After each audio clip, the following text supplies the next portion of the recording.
We're excited to talk about building content with AI and how it works and all of our highs and lows along the way.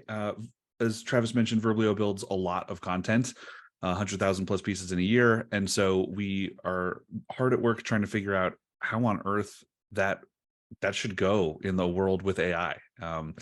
And this is what we've learned so far. We'll go really quick through the intro slides because Travis hit the high points for us. I am Verblio's Director of Content Marketing. I'm here for your hot takes. I love content. I've done all kinds of content way outside your typical B2B ebook because I'm a recovering jazz musician. So I've mixed and mastered avant-garde jazz albums and submitted papers for peer-reviewed journals and done all kinds of weird stuff like that. But I also really love marketing. So that's how I came to be in this space. And I am Megan Skalbeck. As Travis mentioned, used to be a freelance writer, also was a kind of left brain math nerd programming intern in a past life as well.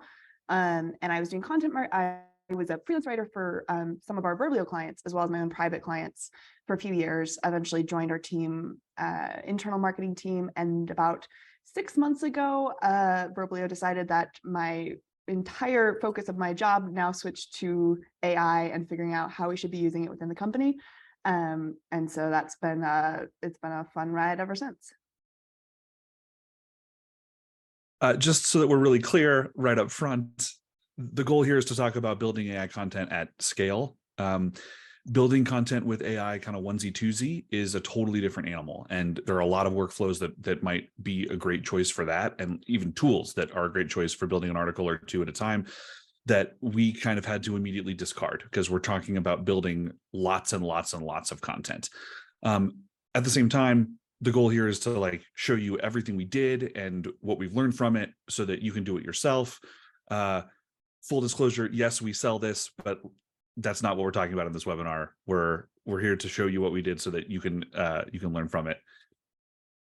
And along with that, I don't think we're going to convince you of anything with AI today. If you think that AI content is going to make every website have an infinite number of pieces and articles, I probably won't convince you that that's not a good idea. And if you think all AI content is terrible and will totally trash your rankings, I probably won't convince you that it will work.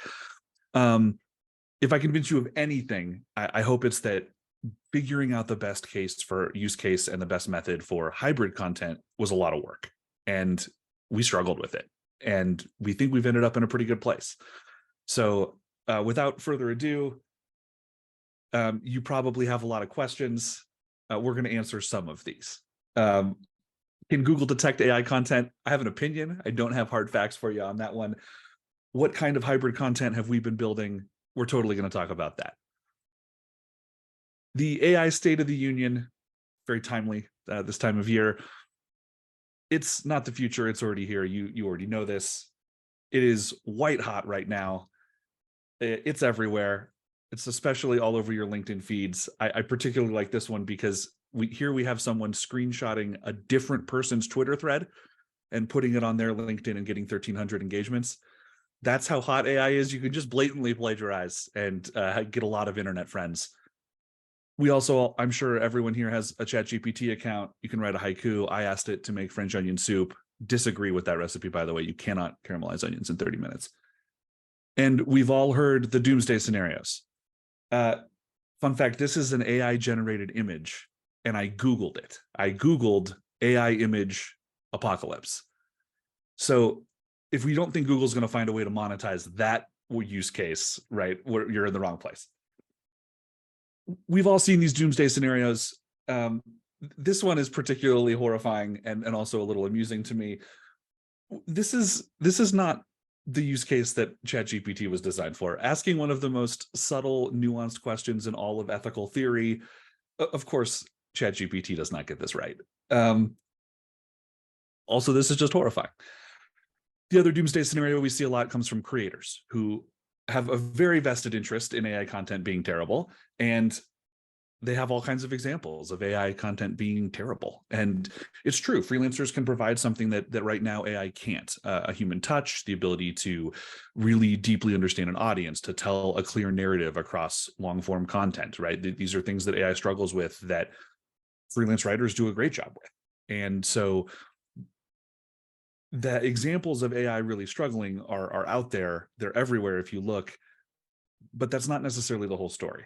There's, of course, also the doomsday scenario of what can happen to your traffic if you publish AI content. And Mark Williams Cook, who is an excellent, top-notch SEO, has gotten a lot of mileage out of the screenshot recently on LinkedIn because it's terrifying. If you publish a ton of AI content, maybe Google gets you and gets you good. Then, of course, there's the PR disaster as well. Your reputation is on the line, right? And if you publish a bunch of AI content and it's terrible, what happens? Like, what you might, even if Google doesn't penalize you, other humans might just decide that you're not so much fun to work with anymore. And that's a major risk as well. Luckily, though, we live in the real world, not the doomsday world. And it's easy to see why AI content is so tempting. If you want to take the high road and say AI content is never going to be good, you might end up out of business while you wait for one of these doomsday scenarios to befall your competitors. Because AI is cheap. It will produce an infinite number of words for virtually no money.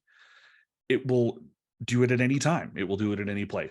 It will never have thoughts, feelings, ambitions, PTO, death in the family, right? So it's always there for you, and it might do what you want it to do. Megan's going to tell you about some things you also probably already know about AI on the technical side. Yeah, this is just to make sure we're all on the same page for some stuff we'll talk about later. But as you may know, almost all AI content right now is created with GPT-3. GPT 3.5 actually is the latest update from OpenAI that came out when the same time that ChatGPT did. So it's a large language model. All it has, what I love about GPT-3 is like all it was trained to do is predict the next word, right? It wasn't trained to do something specific like previous AI models were, like playing chess or folding proteins or doing anything like this. It was just trained to predict the next word. And as a result of that really simplistic training model, it has all of these emergent abilities, right? It can write an article. It can brainstorm ideas for tweets. It can classify a statement as positive or negative. It can do all these things that just, again, emerged out of this being trained to predict the next word. So with that training, it was trained on an enormous data set of content from the internet. And because of that, it is really good at creating human sounding text. Again, that's what it was trained to do. It was trained to predict the next word in a way that sounds like something it has been trained on, something it has read before. So that's the very, very high level overview of how that works. Because of how it works, it has some serious limitations, right? It cannot have original thoughts because by definition, again, trained to predict the next word based on what it's seen before, by definition, it's not going to be producing something unique and original. It can't fact check itself. We hopefully are all very aware of this by this point, but it can say things that are blatantly false, and it will say them with complete confidence. So it's sometimes hard to detect when it's saying something false. And sometimes it might even say, according to the Bureau of Labor Statistics, and give you some number that is completely false. Relatedly, it won't be citing its sources. If it does happen to say something true, it's not going to be providing you a link to where it got that from. And its training model cut off in early 2022. So it doesn't do well with talking about super new events or current happenings, anything like that. So those are, I would say, the biggest limitations, right? Even aside from getting into things like voice, other things like that, these are the big ones. And if you've been active on social media, you probably know that sets up some pretty clear use cases, both to use human-only content and AI-only content, right? And what I think is, first, I think it's worth pointing out, the internet was bad at a bunch of stuff in 1993 that it's very good at today, right? And I think the same thing's going to happen with AI. There's a bunch of stuff AI is bad at today that one day it will be very good at, and that's worth keeping in mind. The other thing to note here is this list on this slide doesn't represent all content. I would argue it actually doesn't even represent most content on the internet these days. And what we noticed is it really doesn't represent the content that Verblio tends to build for folks. We work, for example, with local SEO agencies that need lots of content that is fairly generic or, say, franchised. So that all pretty much lives outside these two boxes. And that means there's an opportunity for hybridization. You're probably already using AI, you're doing something with it. And whatever you're doing with it, I'm wondering if it's on your website or not. So first of our pop quizzes, do you use AI today? I hate webinars where we sit here and chat for 40 minutes and you glaze over or start checking your email. So we're very interested in what you all have been doing with AI so far.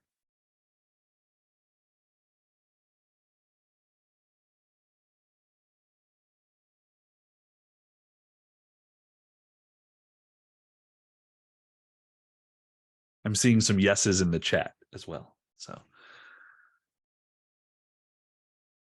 I don't think it's a surprise to anyone, right, that so many of the folks in here are actively using it already. That it's truly blown up, right? So we are right there with you, is the thing. And since Verblio produces so much content, we work with 1,000 clients, 400 of those are agencies. We produce tens of thousands of pieces of content every month. Our reputation is also at stake. We have to be producing good stuff. That's literally what the business rests on. And we're also competing against free, which is wild. This is not my first rodeo at a startup, and it is definitely my first rodeo where the thing the startup produces all of a sudden has a competitor that is free. And on top of that, everyone's quality standards are going up because we've all seen what AI can do. And so that is now table stakes.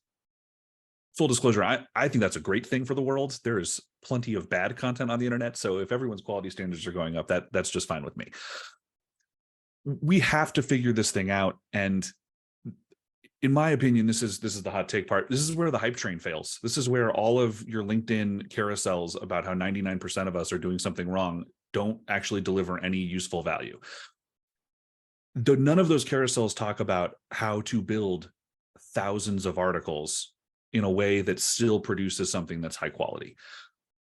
They're about using it to generate a better sales email that I'm still not going to read and I'm still going to discard.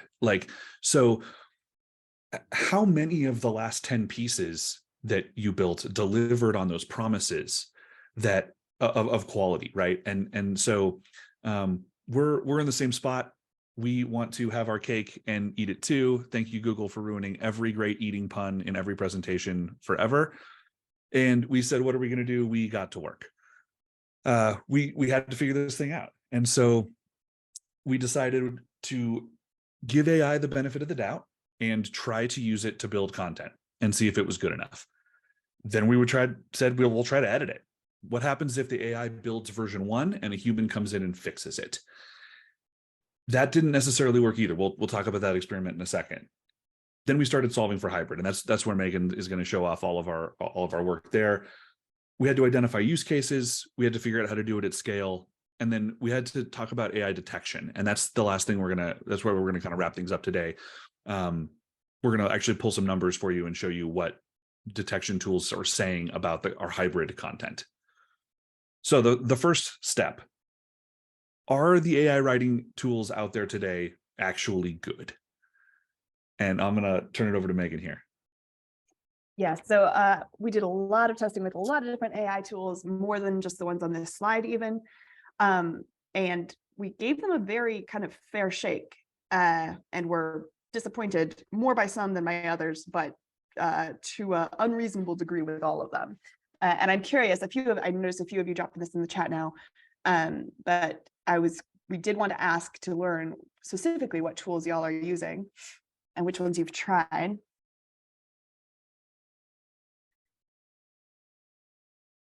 And similar to the last question, actually, it's fascinating to me how much these results would have been different just a few months ago. We'll see here. a few months ago, Jasper was far and away the biggest, and a lot fewer. I mean, Ryan, we just did a survey of AI with marketers like over the winter before ChatGPT, and it was like, you know, under half of people that were currently using it. So it's cool to see how those numbers have changed. Yeah, and I guess I want to chime in that if we're talking about AI to generate content, write the words, content optimization tools that are based on AI, things like ClearScope, MarketMuse, stuff like that. I think we've all probably been using those for a while. Those are great tools that, like, that's not necessarily what we're talking about here with this presentation today. We're talking about like writing the words. Super good point.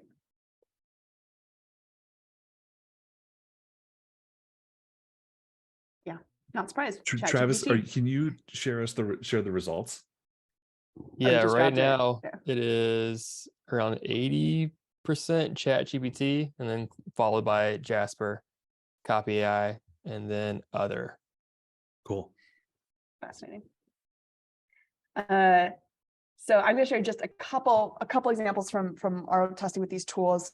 I wanted to write a blog post on content marketing KPIs. So this was an outline suggestion from Copymatic, which is one of those tools. As you can see, this is just a terrible outline. This would not be a valuable article in any way. And I don't, not to call out Copymatic specifically, this is indicative of what you could get from really any of those tools. Just to reiterate what I said earlier, most of these tools, again, are built on top of GPT-3. So they're essentially reskins of the same underlying technology. They will differ in the exact prompts that they use and some of the fine tuning, but you're not going to get fundamentally different quality from them. So again, this was an outline suggestion, not useful in any way, way too generic. And this is one of my favorite bits of AI generated content, and I'm going to read it aloud because it cracks me up every time. Again, this was an intro paragraph suggestion for a blog post on content marketing KPIs. It's been said, and I didn't write it, that content marketing KPIs are the new SEO. If you're not a math wizard, then you'll have to translate that into language you understand. If this is what it takes to be successful in content marketing today, then take it from someone who always gets an F in math. And you read that paragraph, and it's just a prime example of the problems of AI content, because all of those phrases, like on their own, sound like something you've read before. They sound like an intro to an article, but taken together, they are completely nonsensical. And that's exactly the sort of one of the biggest pitfalls with AI content, is that you know, if you aren't reading it closely, and if you're just skimming things, you know, if you're producing a lot of articles and you're not taking the time to closely review them, you could think like, oh yeah, this is fine. This is very not fine. Again, don't want to call it like, nothing bad about Copy AI in particular. This is something you could get from any of them, but a great example of kind of the dangers there. Oh, okay. One more tool that I want to call out here, because I really appreciate what Longshot.ai is doing. So Longshot.ai is a tool that also offers, you know, like Jasper or Copy.ai, offers text generation. But they were one of the first to also try to integrate some sort of fact checking, which, as I mentioned, is one of the biggest pitfalls of AI content. And I have a lot of respect for them for trying to tackle that problem. Unfortunately, it doesn't work at all yet. So that's unfortunate. You can see here, I tried it with what I thought would be a very softball fact to check, and then assumed like, oh, it'll get this one right. And then I'll try it with a more nuanced claim and it will struggle. Well, it struggled with the softball. So you can just see there, I tried testing, there are 62 states in the United States of America. What it should have done is told me that claim is false. Instead, it provided me links to sources to presumably cite that fact from. So unfortunate, I'm still going to keep an eye on them to see kind of how they do. Again, I'm glad that there are tools out there that are trying to tackle the fact checking problem. Unfortunately, it's a thorny one. So it will take us a while to get there. Okay, so we just figured out that AI content straight out of the box isn't going to be good enough. It's not going to meet our quality standards. What happens if we try to edit that content? Let's say you want to take the plunge, you want to try these AI tools in the most real world setting possible. So that is the task we assigned Rachel. Rachel's our content marketing manager. She also writes rom-com books for teens and tweens. Most importantly, Rachel's edited more than 6 million words in the past 2 years for local SEO agencies. She knows how to edit an article for an agency. And we said, Go hire Jasper to write an article instead of, say, hiring Verblio, hiring a freelancer, and give it a softball, but a realistic softball. And so she said, tell me about the best bookstores in Charleston, South Carolina. And Jasper said, here is a great bookstore in Charleston, South Carolina. Then it said, here is a great bookstore in San Francisco. Then it said, here is a Best Buy, a place that sells books. And then it made up 5 places that don't actually exist. So as we already know, out of the box isn't going to work. So Rachel started editing the same way that she would edit if she got something from a freelancer that wasn't up to snuff. Unfortunately, the green sentence is the part she kept. The rest of it is her own original writing. That's fine. The thing to note here is that the stakes get really high. If you get a mediocre article back from a freelancer and you don't really put your heart and soul into editing it, maybe you're having a bad day, you're still going to have a mediocre article. If you take the article about local bookstores that has 5 made up places and you don't put your heart and soul into editing it, you end up with something that is really, really wrong. And there's like psychological trauma there for the editor, right? That like the article, whether or not the article is even worth reading, is totally dependent on your line by line fact checking. So the solution of, well, we can all our freelance writers, hire a bunch of extra editors and go from there, it doesn't take into account that psychological trauma of the editing process. The good news is Rachel's edits were still possible, and that they only took twice as long. There was still a measurable time here. So while the content was essentially free, it wasn't something that even with editing was going to be a replicable process, right? Remember, we're trying to do this for thousands of pieces a month. So that brings us back to wanting to have the best of both worlds. These were the 2 best pop culture references we could find for best of both worlds. I'll let you decide which one's me and which one's Megan. And it took a lot of iteration. Yeah. All right. So this is, again, as I mentioned at the beginning, this has been my job for the last 6 months, and I've been loving every step of it. V1 for us started just me in the OpenAI playground, manually playing around with prompts, parameters, figuring out how to get a decent article out of it. And you can see this was actually back before the latest OpenAI update. It was using the older model there, but that was what this looked like at first, figuring out, okay, one person, back to what Ryan said, onesies, twosies, how do you make this work? Then we just kept iterating on that model, because obviously one person doing this in the playground isn't sustainable with the size of our clients and the volume of content that we do at Verblio. So we've been iterating on that, using OpenAI's API to kind of build out a process that we can have our network of professional writers be using. This is what that currently looks like.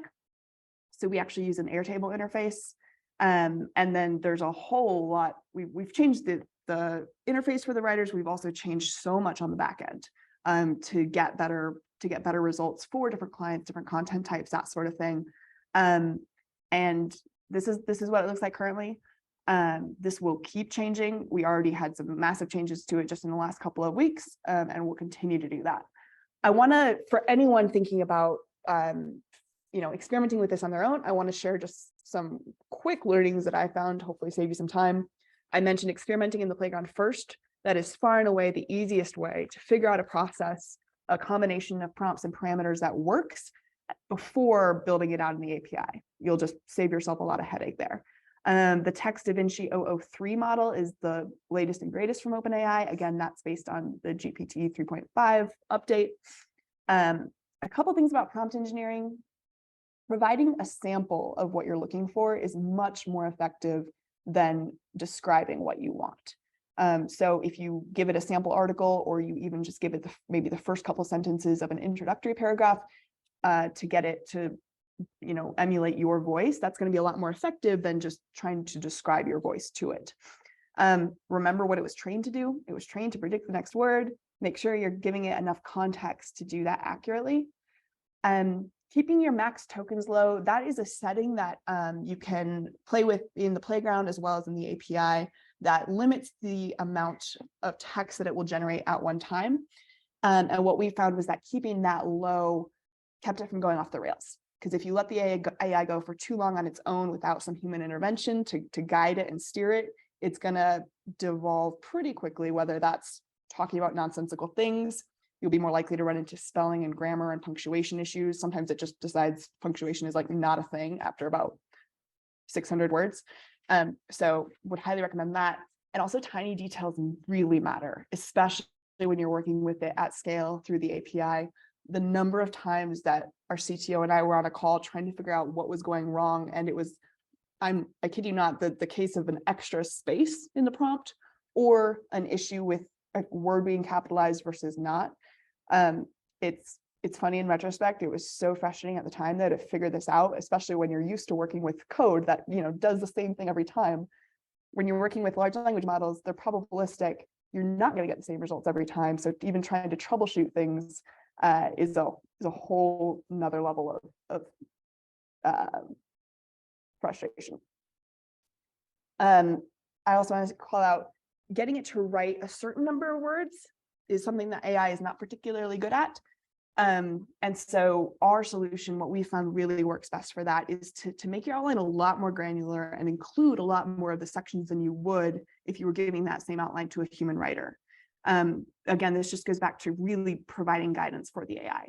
So instead of just using a single heading and assuming that the human's going to cover the relevant things under that, give further bullet points to the AI on what it should talk about in each of those sections to help it stay on track and also produce more words on the topics you actually want it to talk about. And then finally, OpenAI has seen so much more traffic over the last couple months. Since ChatGPT, you are like 100 times more likely to run into outages. So if you are building your business on this and are reliant on OpenAI for creating content and being dependable and reliable when you're there, have some safeguards in place. We've been making a lot of changes to our process for that specific problem. Is just you're much more likely to get an error back than you were, say, 6 months ago when you were working with it. And so just be aware of that and keep that in mind when you're building content with this. And this is what our flow looks like now. So I showed that interface a couple slides ago, but this is kind of how it works conceptually. We get a content brief from one of our clients that goes both to the AI and to our human writer. Our AI will suggest outline points. The human will actually curate the final outline, also taking into account preferences from the brief, from the customer, anything like that. The AI will write a section, the human will edit that section. The AI will write the next section, the human will edit that. They go back and forth until the article is done. And then the human edits and reviews the final content, again, going back to the brief, keeping in mind any SEO considerations or things like that. And if you take nothing else away from this presentation, I want to call out the two most important parts of this are the human curating the outline. Again, the human needs to be deciding what is going into the article. That is huge. That should not be left up to the robot. And then that back and forth. So if you put in a little bit of human time editing the intro paragraph, rewriting that, again, focusing on especially on voice and tone, you're going to see the effects of that kind of propagate through the rest of the paragraphs that the AI generates, and it will save you editing time down the line as well as just producing a better article overall. So those are the, again, two most important things, curating the outline and that back and forth. And I can vouch for everything Megan just said because I have volunteered to be one of the humans doing this. Like I said, I'm a big content nerd, and I think as a director of content marketing, this is my job to figure this stuff out. Like I have to know how this stuff works. And being in the weeds with this was fascinating. It was wild. Just put bottom line up front, I found that by the end of this thing with some practice, I can edit one of these. I can build one of these about twice as fast as I can build a similar article on my own with no help whatsoever. So from a results perspective, like this thing works. The brief matters, as it always does, whether you're freelancing or using AI. The biggest thing I found I was doing in the back and forth section was checking the brief. Did the AI actually address the brief? If it didn't, add a sentence or two from just pure human content to make sure that the brief was met, and hope that the AI did a better job in the next paragraph. those outline points, to get 500 words, I'll probably have a dozen outline points. I'll have the AI generate close to 700 words, and then I'll trim. Other folks that on our team have taken the opposite approach. They've gone light on the outline, tried to get the AI to build like 350 words and then add to it. I think it's easier to cut. That might be a personal preference thing, right? With the editing,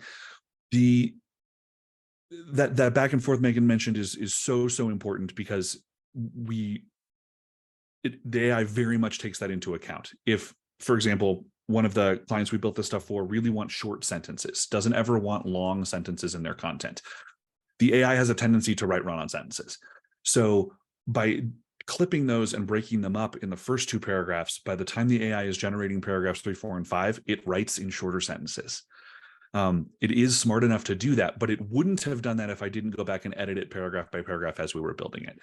So those editing learnings look a lot like this. And generating multiple outlines is where this starts. So our system builds has the AI generate 2 outlines.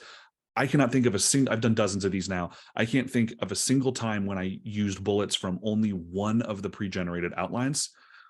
I also can't think of a time where I didn't come up with bullets on my own.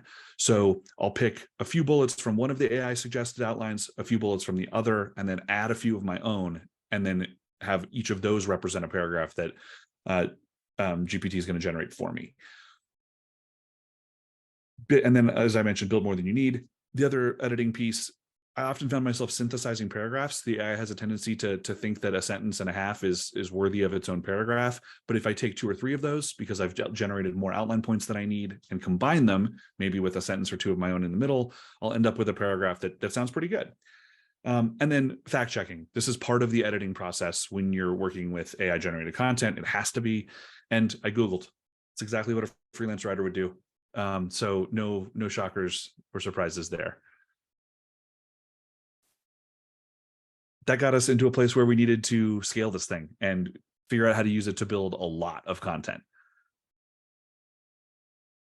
Also, what's funny, Ryan, is I realized this morning that like this slide will change for us literally week by week as we figure out more use cases with more clients here. So kind of the initial problems that we were tackling were between 4 and 1,000 words for clients. And we were doing focusing a lot on kind of local and franchised content across a ton of verticals. So originally kind of our initial process it was pretty industry agnostic, but did really focus on shorter form content and that more local and franchise. We are already expanding the use cases from this slide. So that's exciting. We're going to be working on doing some 1,500 word posts, 1,500 word articles soon. We're going to be expanding into some more online publisher content and figuring that out. And what's been really cool is like every time I'm on a call with a new prospective client for this, there's usually some new wrinkle that we need to figure out, whether it's in their, how they want their content formatted, or what their industry is or something like that. And it's super fun for me to get to figure out, okay, how do we need to tweak this pretty general purpose process to meet this specific need? So continuing to iterate on that, and then often learning things that we can apply across the other verticals and or with our human only content as well. Yeah, that's definitely worth a second call out. This is all happening alongside the human content that we're continuing to build. So we already know how to build human only content at this scale, and that process, that whole product line is continuing. The other thing I'd call out here is, if you have one takeaway from our hybrid process, it's we didn't take an AI and use it to help make human only content faster. And we didn't take AI content and try to fix it on the at the end.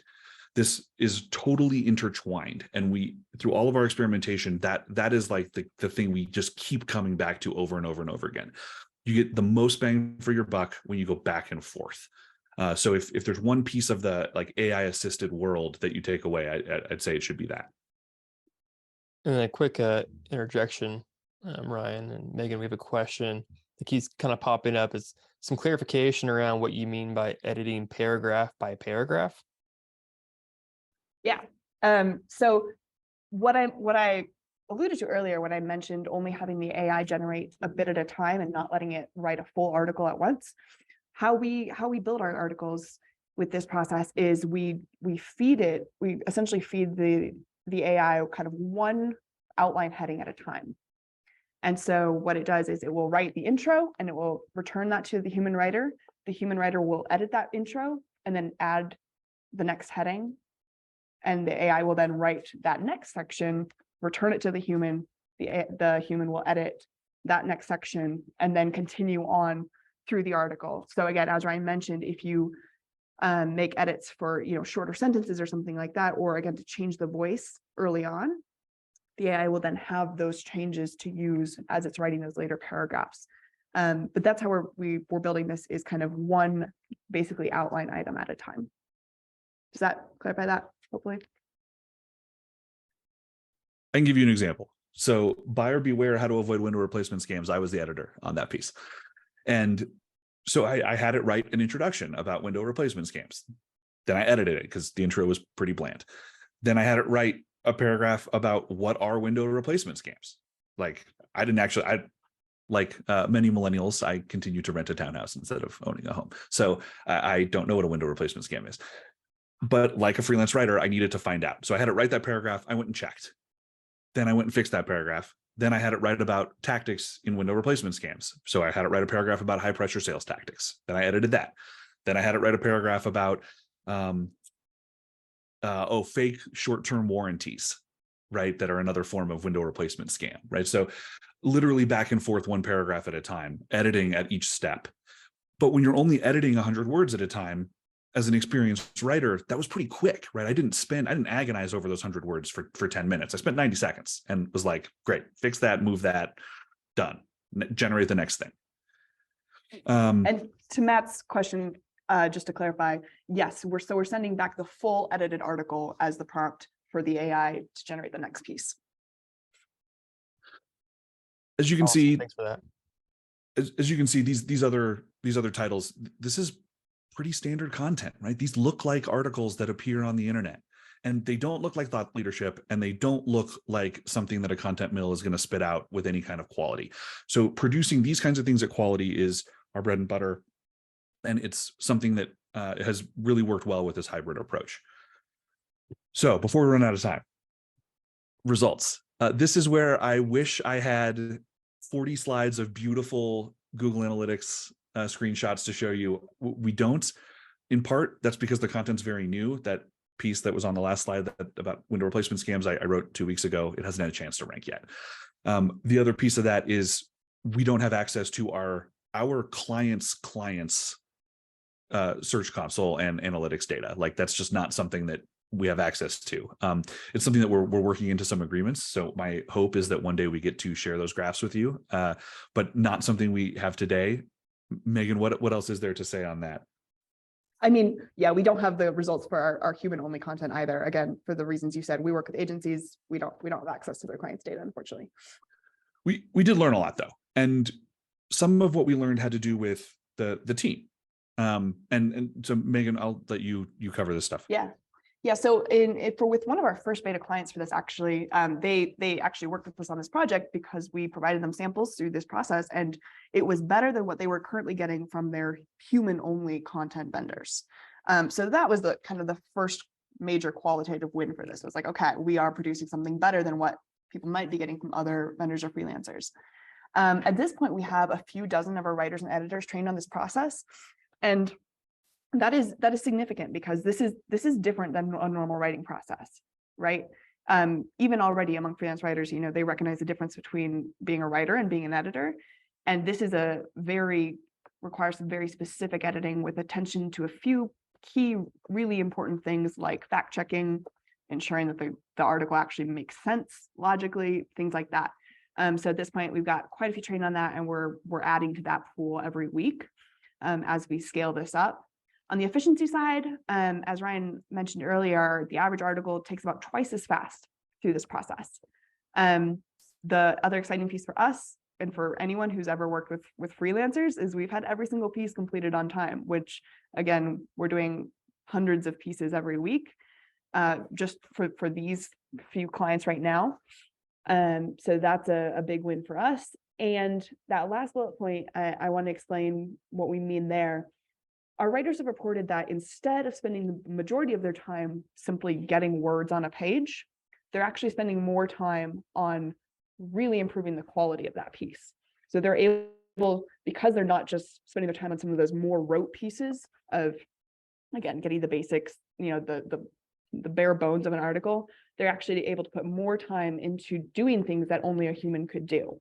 Maybe that's, really making sure the EEAT is present and accounted for, making sure the voice is what the client wants. Those things, they're able to put more time into that because they're spending less time on the rote pieces of the work. In my case, that's deleting Oxford commas because we have a client that doesn't want Oxford commas, and I love Oxford commas. Okay, so what did we get out of this experiment of producing thousands of blogs here? Everything we do for the human-only content, we also do for this stuff. The fact checking, the infusing voice, the paying attention to briefs and style guides, even when they don't include Oxford commas. The speedy delivery piece, this is all Megan, but this required a lot of custom workflows. Yes. And our advantage here was that we had already built out a lot of these, again, for our human content. But so we were working with, every client has different preferences on how they want their content delivered. We work with different writer pools for all of these different clients. And so figuring that out on the back end, automating that as much as possible, being able to send content directly to our client's CMS, and also having our team that's, again, just used to working with content at this volume. So managing things like managing writers, managing deadlines, managing the briefs, all of that sort of thing was a really important part when you're doing it at this level of scale. And then that final bullet point, as I already mentioned, training up our writers to specifically be working with the AI and recognizing the ways in which they need to both mitigate the AI's weaknesses and the ways in which they can add the most value to a piece of content. So that's been a fun, nuanced thing to explore. It's amazing what a hybrid job that is. It's very meta that it's a hybrid thing for hybrid content, but it is both writing and editing. Okay, let's talk about detecting AI content and AI detection tools. Here we do have some cool graphs to show you. So here, Megan was going to talk about our tech stack, and then I'll talk about the graphs. Yeah, so we are currently using originality.ai. And we actually are running this on every single submission that goes through our platform, both from our hybrid content and from our human-only content. We've tried a lot of different tools. Originality.ai is the one that we found that works the best. Most of these AI detection tools will return a percentage value, which, just to be clear, is not the percentage of content that they think was generated by AI in an article. It is the percentage likelihood of that article being produced by AI. So if you see, 50%, it doesn't mean half of it was generated by AI. No, that's not what that means. OpenAI does have a new tool. They don't have an API for that one yet, which is why we're not able to use that one at scale. Again, we're doing this at massive volume, but originality.ai is the best one we found. And the important thing here is that none of these tools are perfect by any means. And so when you're running them on just one or two pieces, the results are not going to be that significant. Fortunately, because of our marketplace, we can run thousands of tests. We can also run hundreds of tests per writer and see trends across that, right? Because you could have a whole human-only piece score very highly through one of these tools. You could also have a pure AI piece score low. So being able to do it at volume and identifying trends that way is how we're able to actually make those results valuable. And also, again, running them across clients in that too. And to some extent, it's subjective, right? If you get a 50% score, it means that this tool thinks it's a coin flip. That does lead to some false positives along the way, just as with plagiarism checkers in the same way. So, fun graphs. Content that is 100% produced by AI tends to score 90 plus. So we've set 80% as our threshold. And Megan, you can talk about what happens when we put the HCAI content through this checking process. Yeah, absolutely. So our initial HCAI content, so I mentioned our process for this has changed. We used to not have quite so much the back and forth between the human and the AI. And initially, just through our prompt engineering and how we set up the model, we were able to get around a 74% likelihood of AI just with a first draft before the human reviewed it. After the human reviewed it, and with our current process now where there is that back and forth, so there's more human being added throughout the entire process, we are averaging around a 34%. And so again, these are averages on an individual piece, right? They can vary, as we mentioned, false positives and that, but we're pretty stoked about that, and also working to keep seeing how we can continue bringing that down. Okay, I want to be really clear about these next two graphs. So we took all of the content that gets submitted to Verblio's platform in the first week of January for each of these years. So 1/50th of our total content, still thousands of pieces, and asked originality.ai to show us the median AI score for these. So again, this is pretty low. In 2019, not many people are using AI to build content. And again, a median score of 4% means, yes, half the scores were above 4%, but a 10% likelihood that it was generated by AI almost certainly means the piece was not generated by AI. So what this graph is saying is, of this content we received in the first week of January in 2019, virtually none of it, likely none of it, was AI. Enter ChatGPT, November 2022, and you can see that there are a lot of writers, unscrupulous folks, who are trying to submit AI-generated content to our marketplace. Those people are all banned because we caught them and we immediately disabled their accounts. So this is the kind of work that AI detection is doing in our workflow. And again, even on this 2023 data point, it's almost all tied to a very small group of writers who are submitting only AI content with no editing. Again, we banned them. This is the same, showing the same thing. So this is the number of posts with greater than 80% detection score. You can see that there are false positives. I don't think more people were using AI to generate content and try to slip it past us in 2020 than in 2021. That wouldn't make sense. And these numbers are still quite low overall. So, and this is why we run it through the checker. And I think this is more and more important for people who are purchasing content, no matter where they're purchasing it from. There's a real likelihood, or maybe not likelihood, but possibility that what you're getting might be generated by AI now, given the ubiquity of these tools. Our last slide before we sum things up and answer some questions. We did want to try OpenAI's new tool, right? OpenAI is leading the way on some of this stuff. And while it doesn't have an API, so we can't run thousands of pieces, we ran 3 dozen. We took 3 dozen pieces that Originality told us were likely AI, 3 a dozen it wasn't sure about, and a dozen it said were probably not. We put them through OpenAI's classifier. Only 1 instance of Originality saying probably AI and OpenAI saying probably not. A bunch of instances, though, of OpenAI saying maybe this is AI generated content, and Originality saying, oh no, this is probably AI content. So again, this is only 30-something pieces, but based on this small sample size, we think that probably Originality might be checking a little harder, or coming up with erring on the side of being harsher. I'm already into some hot takes that Megan is like, I don't know if you can say that. I would say what I appreciate about OpenAI is they are very clear with their tool and the limitations. And I think they are being overly cautious on that front, which is also, I think, probably why they haven't released an API yet for it. They've said it like, this is to spark conversation around, the provenance of content and all of that, which is interesting. But yeah, I do appreciate the rigor of originality.ai on these, just because it then gives us the tools to do those manual reviews, right? Because that is what it takes in all these cases as well. Taking the score, but if a human reviews it, they can also add in their judgment on where that content likely is coming from. Okay, so the obligatory summary slide. AI only content has costs. It looks very, very cheap, but everything from traumatizing your editors to extra time to downtime with OpenAI system, it's not as cheap as it looks. And hybrid content can be the best of both worlds, but you got to put humans in throughout the process. It has to be a true back and forth, true marriage. You can't just edit the thing at the end and expect to get what you're after. So far, we found that local franchised content is the best stuff, under 1,000 words, but that almost any industry can find success with hybrid content. As Megan said, we're testing new use cases all the time. Legal stuff is one of the things next on our list. So The hope is that this list gets a lot longer pretty quick. And you got to have custom workflows to make this thing work at scale. That's the like 10-second summary. Megan, what did I leave out before we take questions? I think you nailed it. We're good for questions. Awesome. Way to go, guys. Yeah.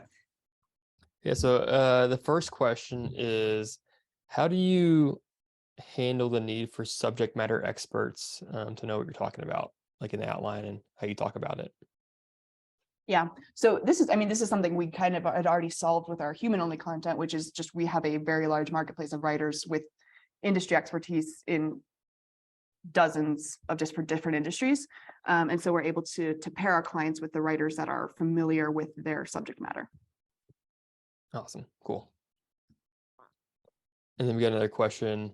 Carrie kind of asked, what sources online become the source of truth for fact-checking citations if so much content becomes AI generated?